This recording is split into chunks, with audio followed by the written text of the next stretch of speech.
Hey there guys, welcome back to another video. Today I'll be showing you how to make a realistic AI profile image with the help of Canva AI headshot.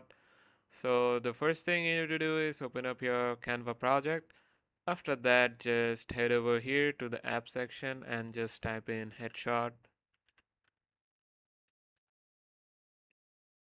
So as you can see, here's the option for the AI headshot maker. Just click here on open.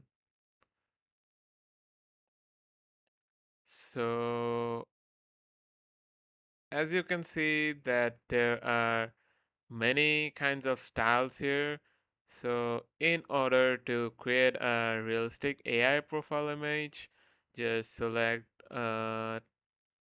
any kind of images like relatable that you want to make.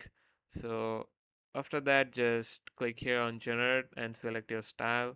So as you can see, you need to have the credits required to generate the image with the help of Canva's AI headshot maker. So that's it with the video, guys.